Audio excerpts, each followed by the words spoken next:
Welcome to the Innovation and the Digital Enterprise Podcast, where we interview successful visionaries and leaders, giving you an insight into how they drive and support innovation within their organizations. Today, we're welcoming Chintan Mehta to the show. Chintan is the Chief Information Officer and Head of Digital Technology and Innovation at Wells Fargo.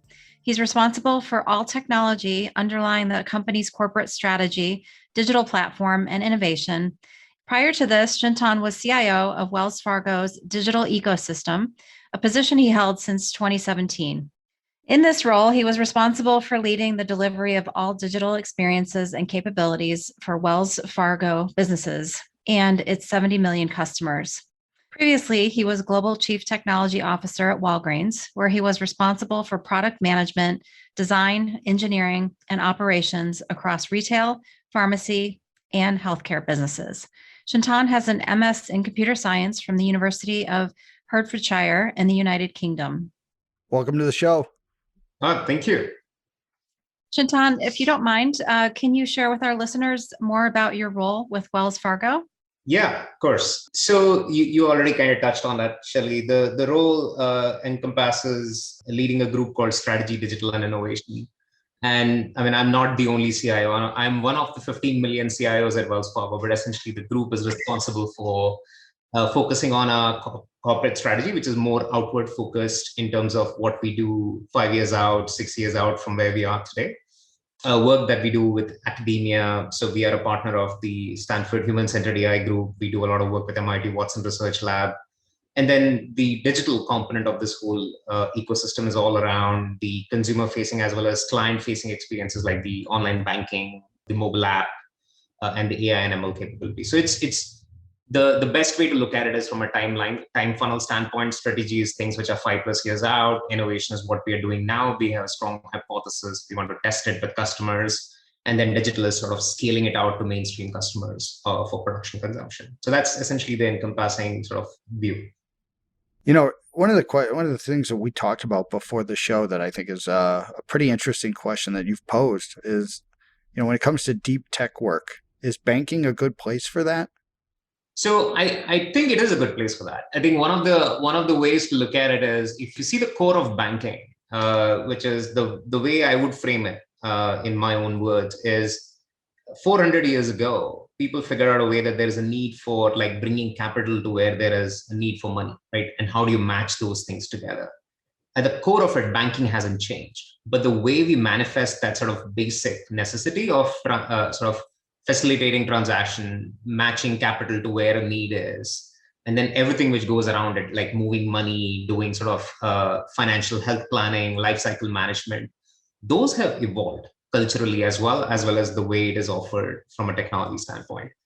The other and what that leads you to is short of like a completely new radical business, technology is the only thing which is constantly changing for this business. The way your interactions are evolving, the way your experiences are evolving, they're predominantly defined by the technology of the day in question. So to answer your primary question, Patrick, yes, I would say technology roles in banking are interesting and challenging, as would be true for all cases. Not every role would be as sort of breakthrough in terms of doing new things, but for most part, financial services is leading technology evolution in the world.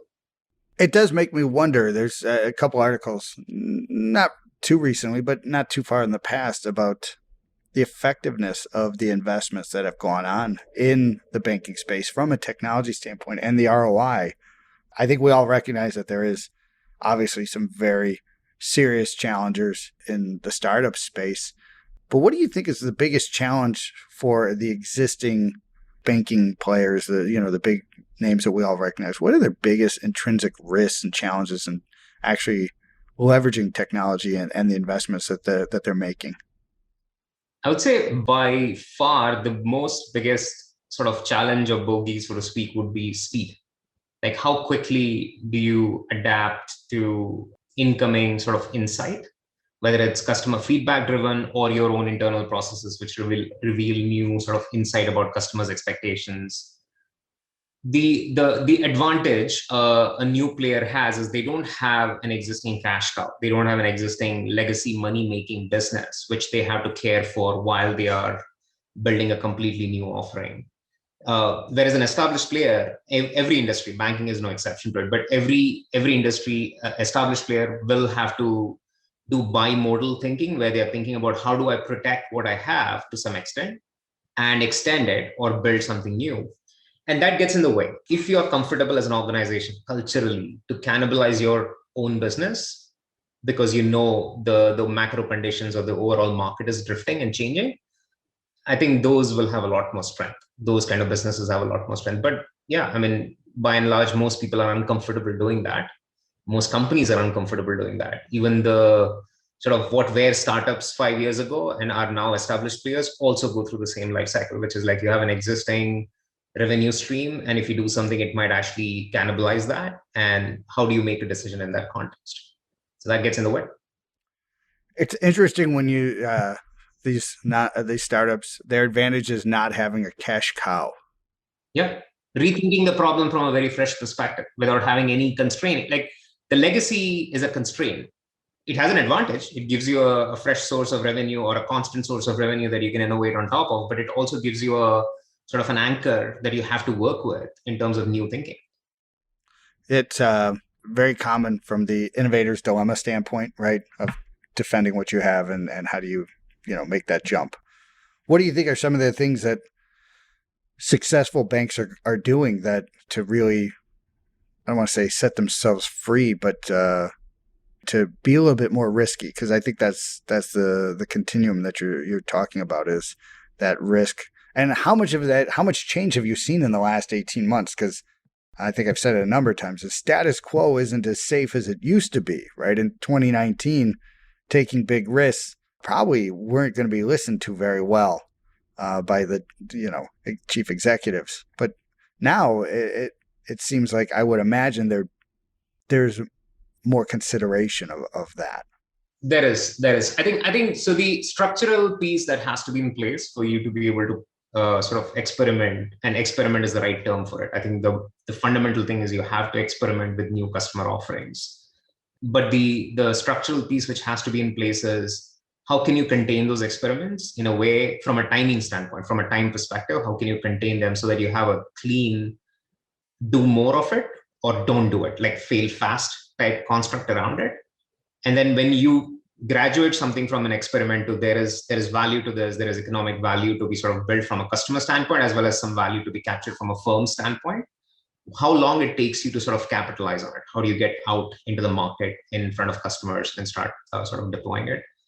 I would say we and collectively as an industry, the royal we are doing better than we were 2 years ago. Different banks are at different places in terms of the sophistication and the risk appetite. So I would say we would not be the sort of the ones at the moment doing like massive investments in adjacent possible business opportunities. But then you see some of our peers doing that already, whether it's Goldman or whether it's JP Morgan, or in Europe, there are lots of banks like Santander and a few other banks who are going beyond the traditional scope of what you would call financial services and going after adjacencies. And I think that would hold true. Experimentation is the only way you can prove a hypothesis, short of like burning a lot of capital and realizing that you're wrong. I'm curious, you mentioned earlier that you plan 5 years out. So it's so interesting, right? Because technology, you can't even really plan for 6 months from now. So are you having to revisit that plan all the time? And you mentioned failing fast as well. I'm just curious how that all works together. Yeah, how they reconcile. So to be fair, I use the term, the strategy component is to look at what will likely happen 5 years out. So that's a very hypothesis-oriented perspective, opinionated perspective on where the industry is going in next 5 years with what we know today.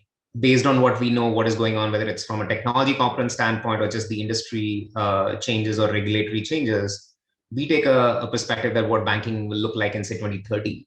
And then in that context, what should we be thinking about? What should we be working on? We work backwards from that perspective, right? And the plan is usually loses fidelity as you go further in time. And that is why we kind of create those horizons picture, which is like horizon one is we know we have to do this. It's right now, right here. We have to build it. and we have to launch it, which is the digital ecosystem. But then there is the Horizon 2, which is we have a strong hypothesis that there is a value here, but we are still figuring out how to sort of offer it to a customer. How do you actually create that experience which is effective in the market? And then there is Horizon 3, which is all the strategic component, which is like we know at some point we have to do something about it. We just don't know what to do about it yet. Clearly enough, like the example I would give you is quantum trading. Everybody talks about quantum computing. Everybody talks about how it'll radically change the way we do sort of automated trading in capital markets. But nobody knows exactly how it'll pan out. One, because it's very academic. The conversation is very academic. And two, it is not manifest yet. Even the early version of it is not manifest. But we know it's coming. Those are the kind of things you think about in the 5-year, 6-year out realm, saying, okay, assuming some of these assumptions hold to be true, what is it that we should be doing so that we can actually be a participant in that market, that ecosystem at that point? Interesting. Okay. Thank you. So do you see quantum computing? What's your take on that in the next 5 to 10? I would say the sort of the fundamental science will catch up in 3-4 years. I think industrialization and like full-blown use is a little further out than that. I think we will definitely see some very specialized use cases being deployed, like whether it's cryptography as an example, which is a one use case where traditional computers are going to become sort of obsolete in the sense of quantum mathematical cryptography and so forth. So that is going to be definitely first area where it actually will show up. It will also likely, like I said, trading, it'll show up as well in some small pockets and small subsets. It won't be general purpose computing, at least initially. I don't think it will be. You're not going to replace your desktop laptop with whatever, with a quantum computer anytime soon. But specialized sort of interactions, specialized computational situations, I definitely think quantum will have a big role to play in the next 6-7 years, more or less. The other component which has to be accounted for is the operational cost of running a quantum computer. Right now, beyond nation states and a few universities and maybe some companies of our scale, there aren't that many companies who can actually run quantum computing of any kind. So there's a huge gap between practicality and sort of academically what is possible, theoretically what is possible. So that has to improve as well.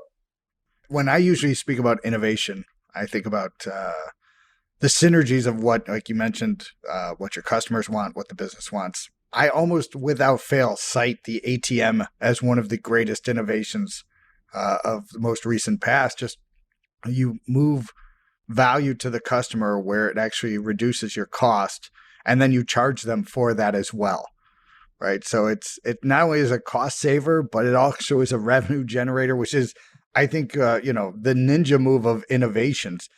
Is there anything that you see in the banking industry or outside the banking industry where you see an innovation that's going to have that kind of an impact? Where I had my sons go with me to make a deposit at a bank. It's the only time in their life they were inside a bank. They're 16 years old. And it used to be a weekly event for us, right? You'd have to go to the bank to get some money. Did you guys go to deposit a check or a cash amount? It was depositing. Yeah, it was a cashier's check that we had to deposit. Yeah, I would argue that you don't need to go in for that either. You could have done it with your mobile app. Yeah, I'm showing my age. I wanted to make sure it got deposited, right?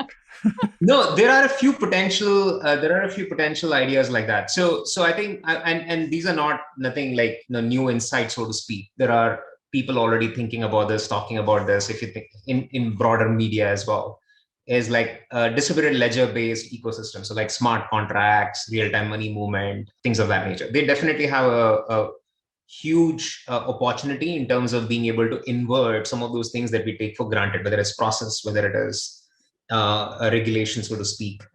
There's a huge room for capitalizing them in those scenarios, in the banking industry specifically.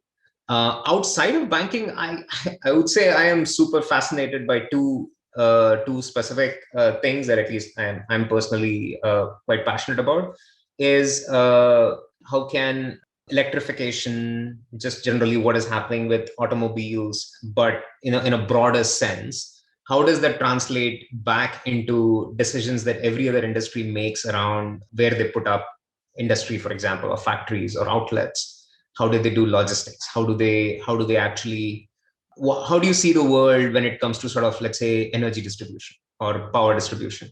I think those fundamental shifts in the underlying sort of way we power our lives is going to have sort of, as you climb up the hierarchy, Maslow's hierarchy, you will have different impacts to different industry. I think that is very fundamental in the way it shifts things.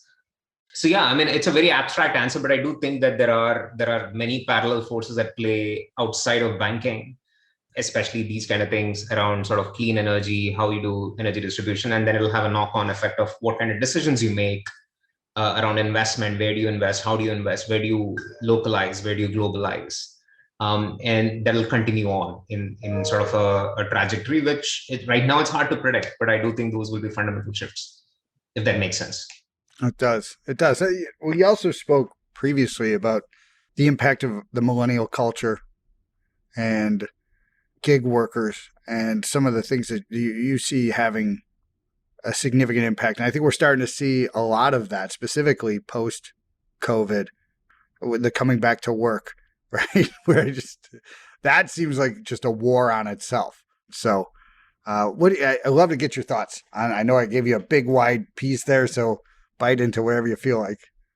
Oh, let's like unpack that a little bit and pick one piece at a time. I think the expectations that a typical gig worker, more as a function of their age and what time period they grew up in, is different from anything that we have seen before, and not in a good or a bad way. It's just different, right? The sort of the traditional mental model, at least my age, and now I'm going to sort of show my age, so to speak.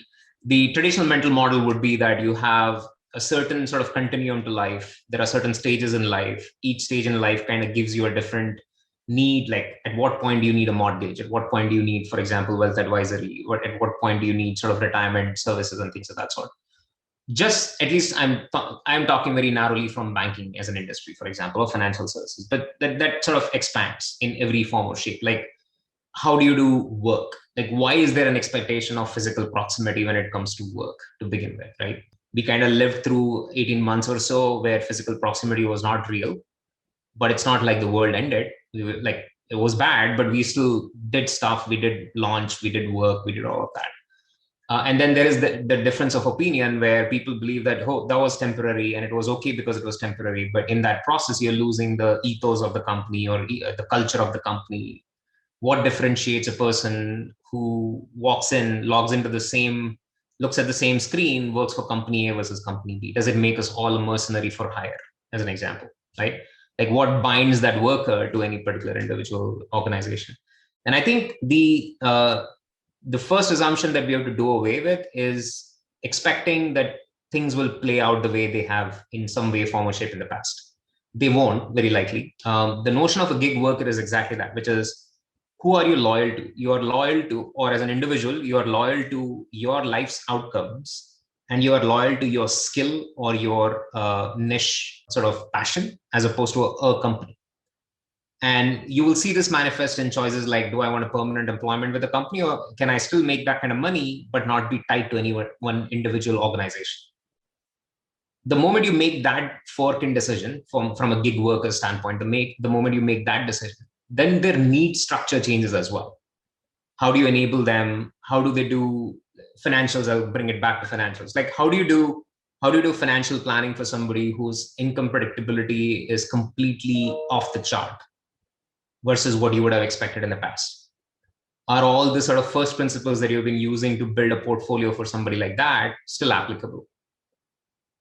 But if they're not applicable, what is? Like, how do you bring them to the point where they still have those needs? They're just coming up at a different point in time and they sort of articulate themselves in a different way. So I think that will change a lot of the sort of way we do services from a financial services standpoint for them, as well as things around us. Like, insurance is going to change a lot. Home industry or mortgage industries have to change a lot.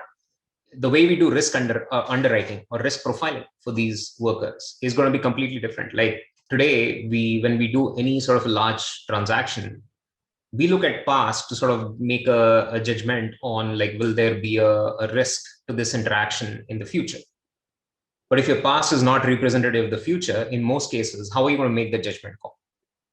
Like what kind of things do you have to gather more from a data standpoint as well as insight standpoint to be able to make those kind of risk decisions, underwriting decisions, financial decisions, and so forth. So I think it will shift a lot of our current thinking. I don't know how. Obviously everybody is waiting to watch this movie, but definitely the one thing I would say, it will change. Just don't know how it will change. And the success of anybody participating in this ecosystem will be defined, again, goes back to your first question, is like, how quickly can you adapt to that change? If you're going to get in your own way of that change, then you're going to fall by the wayside. Doesn't matter how big you are, doesn't matter how much legacy you have, doesn't matter how sort of storied name you have. Anybody who's not able to keep up with that changing macro picture won't be around, at least not the way it is today. They won't be around. New players will fill that vacuum.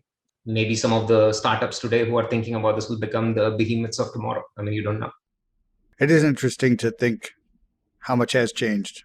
I know we hear that same thing I've heard from a number of organizations that, the culture, is dissipating, or I struggle with that sometimes, knowing that the culture at many organizations isn't an actful behavior, right? That's not a willful behavior to like establish a culture, right?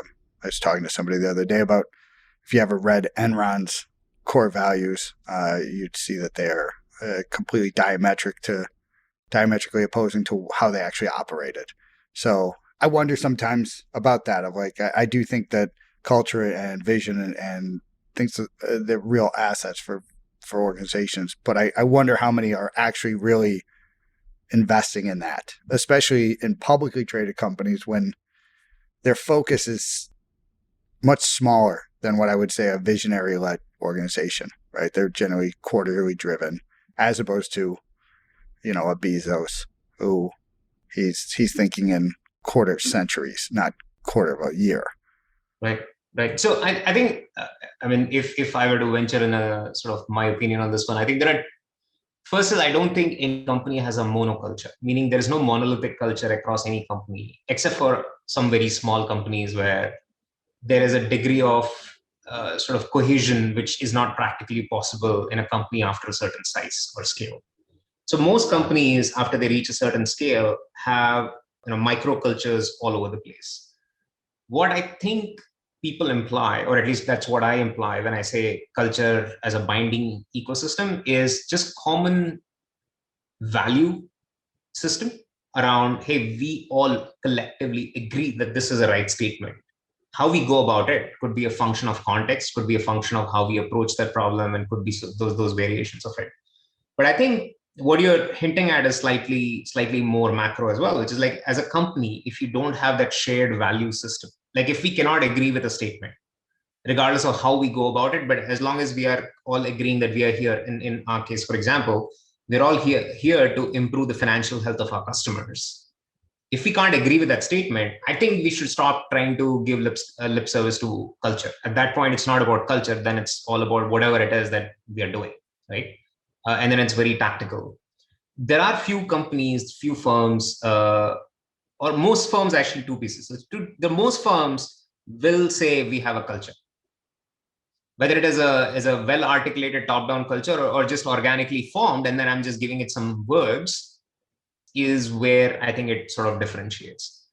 And tying it back to our previous exchange is like, the hypothesis with people who say, hey, remote working is not a good thing, is that they somehow feel that proximity drives that culture. Now, my opinion of it is that you cannot drive a culture unless you know what it is, and unless you know where you're going with it. And you could find ways to do it even with remote. There are enough examples of that. But yeah, I'm going around a long way to come back to the point where it's like, I think whether culture is articulated explicitly and being worked on explicitly, or is bottoms up and very organic, every firm has a culture of some kind, good, bad, or indifferent. The argument over here is, how can you actually build that good culture where there is a degree of cohesion, not very tightly coupled thing, but like a degree of cohesion, where people, when independently making a choice, they will kind of net out in the same ballpark, because the principles that are kind of guiding those decisions are similar. If you don't have that sort of a similarity in guiding principles, then yeah, you will make decisions all over the place. And there are a lot of examples of that. Agreed. And I think to your point is I think that it's either an intentional culture or an unintentional culture, right? You do have a culture, right?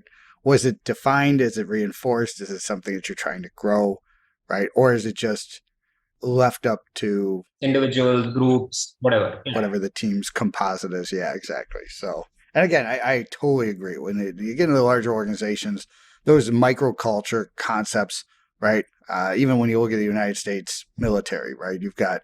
They very focused on what they do, but the 10th Mountain is going to do something a whole different than the Seabees, and they're going to have their own core values. But the end game is the same thing, the overall protection and, security for the United States of America. But what they do and how they maximize their culture is obviously going to be very different. Well, I was actually going to ask, just out of curiosity, have you had to onboard anyone remotely with COVID and operating remotely, of course, and how have you acclimated those folks to your culture? So I have, in fact, a month ago, one of my direct reports joined from outside banking and outside Wells Fargo, obviously. They're still going through what I would call the onboarding. We typically look at it as a 60-day, 90-day exercise. I mean, I'm probably guessing how it'll net out. I do think it'll get to a point where this person in question will have to travel a bit now, aggressively, now that things are opening up, to make some of those connections, have some of those physical interactions with people, meet them face to face, so to speak. But it is hit and miss depending on how you go about it, right? If you join a new company, a new industry, certainly, but if you joined a new company in the middle of the pandemic, I don't know how much of the the value systems that we were talking about you're absorbing. You're still operating, for most part, probably operating with the rubric of what you had before. And then you're trying to piece together a little bit of, okay, what is different about this place? How does my approach need to differ here versus what it was in the previous place? And so you will see a lot of conversations about, oh, in my previous place, we used to do it like this. And which is okay, right? I mean, it's not the best conversation to have 6 months into a new role, but nonetheless, it is still okay to be able to do a compare and contrast, to say, hey, in the previous place where I have a routing in how I make decisions or how I make choices, how does it differ here? Because I don't know. And I think the way this will, previously it would have taken, let's say, 4 or 5 months for somebody to acclimatize. Now it'll take longer. It'll take maybe a year, maybe it'll take a little bit more than, to get to the point where they feel the same degree of connection. So it's probably not as organic as it had been. It's much more inorganic is what it sounds like you're saying. Yeah, because I think for most part, the amount of culture you imbibe in a protracted conversation is very different from what you imbibe in informal interactions, right? Which right now are not happening. And I don't think it's about a new company or anything. If you just switch teams as well, I think you'll have the same experience. Yeah, no, that's a good point. I think the question that Patrick was referring to earlier, we always like to ask, who are your mentors? Oh, I have a long list. So how do I put it?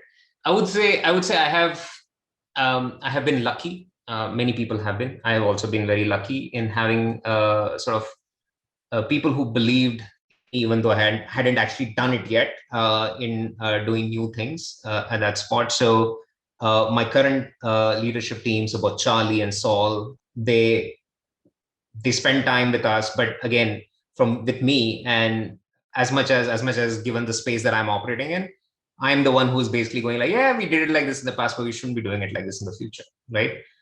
For them to trust my judgment call on that, on being able to play with me along on that journey, if this guy is going to get it wrong, we are all going to go down the wrong path.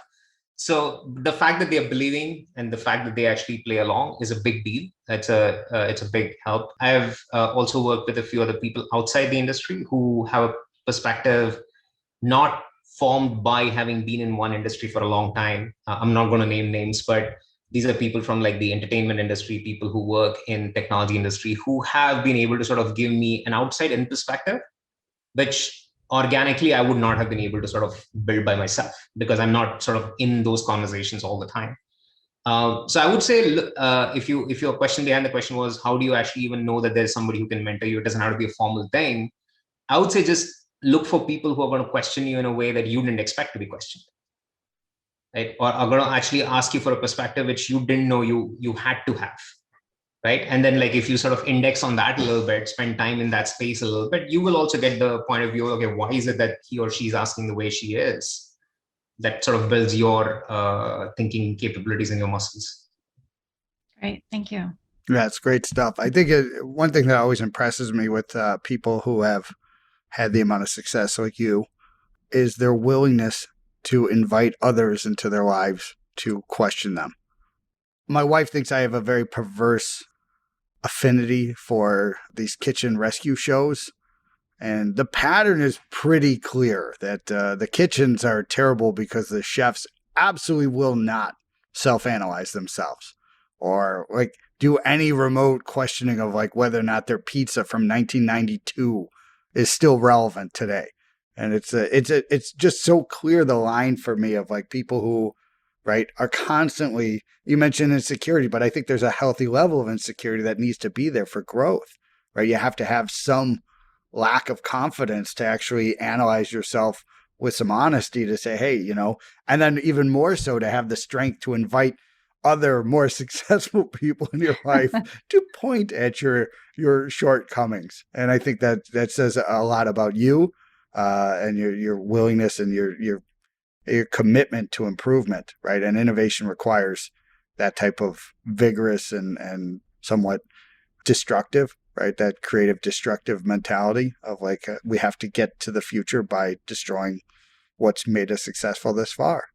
Yeah, no, I think, thank you for the kind words, by the way, but it reminds me of, I'm not going to give the book and all that stuff in this case, but there's a anecdote of a military sort of situation a few years ago where there was a spec ops force going deep into behind the enemy territory, and they found no resistance as they were going. That spooked them. It's like, how the heck am I not getting resistance here? And they sort of backed out a little bit, and that was good because there was an ambush waiting for them. I think that sort of, in my case, I draw a parallel to that, which is like when I don't get a lot of questions, I feel like, why is nobody sort of, what makes everybody think that this is okay? I think if nobody's asking, I might as well go red team on myself, like figure out what's going on there. But I think by and large, I think it's yes, it is uncomfortable to be in those situations, but over a period of time, either because you're forced into it or you are naturally predispositioned for it. I am not, but I have been forced into those situations before where you bring in enough sort of outside in perspective, or you do it yourself. Like if you are capable of like sort of, standing, taking a step back and going like, what, let me rethink this whole thing. That is essential, because without that, you will double down on things you should not double down, and you will abandon things you should never abandon. So yeah, and you will still succeed or fail, but the probability of succeeding is higher than if you were to just do like, I believe so I'm just doing so. That's great. One of my favorite authors has this philosophy of, to be successful, you have to make decisions, and it'd be great if you made correct decisions. Yeah. But as anybody who's been in a leadership position knows, no one's given that, right? Of like, how do you make a good decision? And he's actually quite serious about this concept of like, you have to make good decisions. And part of that is taking it seriously and learning. But I also think, like you do, expanding the horizon of options by engaging others, right? Especially when you talk about like anybody who's been in software IT understands if it's going too well, that's a problem, right? Something's up ahead. What are you missing? The unknown. What are you missing? That's right. This is supposed to be frictionful. When it's not, put your head on a swivel. Because my opinion, to your point, is something's hunting you. You don't know what it is, but it's coming, right? It's probably gonna. Let's find out sooner what's coming. But no, it's really great stuff. One last concept, because I think you touch on it, and I hear this a lot when I talk to people, especially successful people. That imposter syndrome. The imposter syndrome is something that I think is one of those things that we really need to talk about more, especially for people who are pushing hard, right? Everybody has it, right? Do you feel like an imposter sometimes? Do you get that like, as you're going through this? And you have doubts of like, why did I think I could do this? Yeah, I mean, the way it manifests for me is I don't think fake it till you make it is a bad thing. Right? I genuinely don't believe that's a bad thing. What is bad is you not knowing that you're faking it.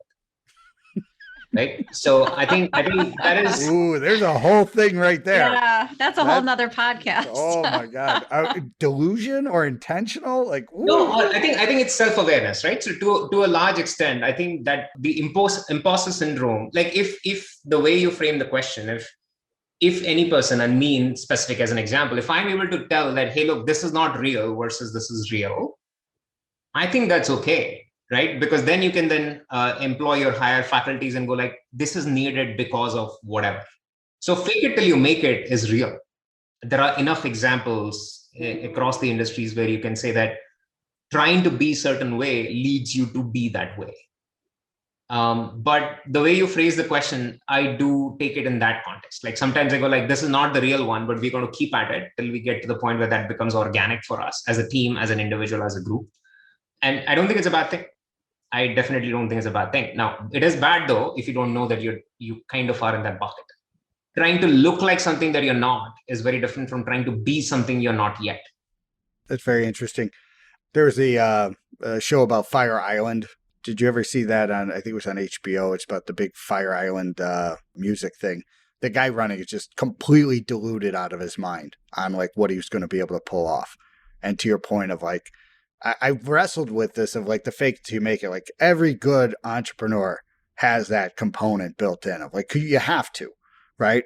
Like if you're going to like sit back and go, yeah, we really can't do this. It's like, well, if it was done, you're not an entrepreneur anymore. You're just an imitator, right? So but then I've thought about like the degrees of fake it till you make it, right? Or, you know, the lily pad is just a little too far. Right? Like, you know, you got to find a couple of smaller lily pads, not the big jump there. And so when I think about the Fire Island where it's like, oh, we're going to do all this and no capability to do it, never done it before, doesn't have the money or the intelligence or the organizational structure or anything. Or the blood one with the testing scenario where that was clearly, right, delusion, right? And I think that's what you're talking about is somebody who's completely not even anchored in the reality of like, you don't even know you're faking it, right? You're so deluded, right? So I love your perspective because I've always thought, well, maybe it was just a lily pad too far, but maybe it's more that just not even understanding. You don't even know the lily pad's not real. Yeah, to some extent, right? I mean, the example you use with the like Theranos versus like take SpaceX as an example, right? I don't think in the beginning 2 years, anybody would have argued that Elon Musk was talking reality. I mean, not to say that, you know, he might be actually doing something else right now as well. But my point is, there is that suspension of disbelief that has to go in when you take such a big endeavor. But then what sort of stops you from losing yourself in that disbelief is like, you still know the difference between, okay, this is ambitious versus I believe that I've already done it. Like goes back again to the point of like, at what point do you detach yourself and go like, it's hard and it's hard because nobody has done it and we're going to keep at it versus I believe we've already done it. We deserve everything which comes with it. And we are here. Right. Oh man, that's great stuff.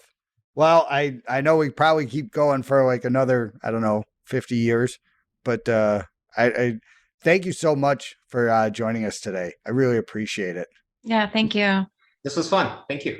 Yeah, great perspective. I hope everybody enjoyed the conversation, touched a lot of really important topics. So I do think the leadership and faking it till you make it, I think those are real things. And I think it's what leaders need to do, right? You got to live in the future.